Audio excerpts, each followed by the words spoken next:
伊也文学嘅语言嘅风格咯，伊同钟秀珍写新嘅世界有讲，伊也文学受日本化、客化嘅影响过大。日本化开始嘅世界后上早期嘅作品，嗰度係日本化嘅影響，唔係世界寫日本咯，係日本嘅文化。因為寫記憶嗰種，不過呢就唔係普通中文嘅一個文化，佢係日本化。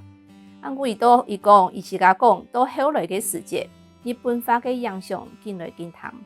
但係客家化嘅影響一次就持久。客化嘅影響，伊講伊冇惡改，因為一個就是台灣文學嘅特色，就是從台灣嘅語言寫到文學地位哦。咁樣嘅對創意一個台灣文學個，其實就係用自家嘅語言來寫作個。一個係伊個作品地位有一些客化嘅，我哋看到有一些客化體地位，也係伊個堅持講我哋要有自家嘅特色哦。不過呢，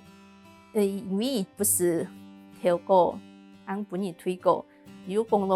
過係伊個文史有問題，所以伊會不是改。但有想講係咩客化嘅影響，因為當我本人來推過哦，其實唔係其他嘅以下嘅東西就會冇人愛哦，唔係他家人想愛看嘅東西。除了一個日本化同客化嘅影響以外，中國嘅新文學一個拍翻文也影響嘛有，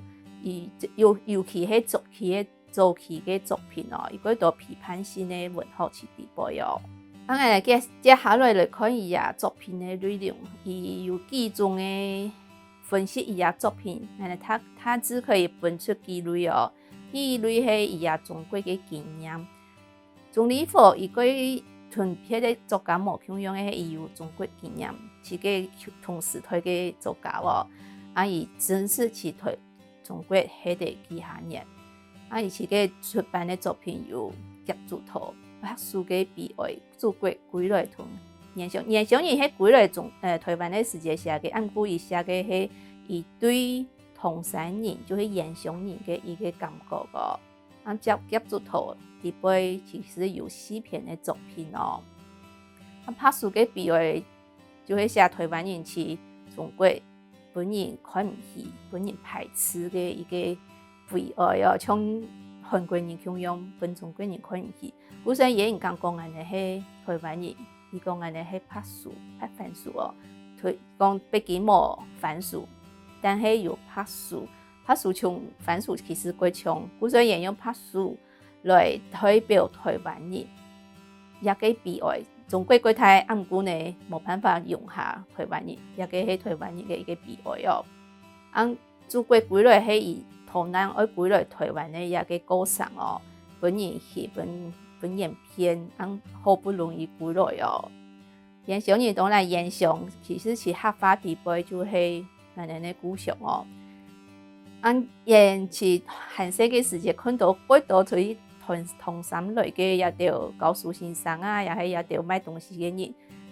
講奇怪嘅一條炎上人，對伊嘅印象就係講嚴國豪是狗肉，所以就同阿媽講。阿媽，我哋嘛係炎上人，能會是狗肉嘛？阿媽講唔會啊，我哋來台灣過久嘅，唔會是狗肉嘅，我哋見唔係炎上人，我哋係台灣人。一個炎上人本人嗰度有嗰度討論啦，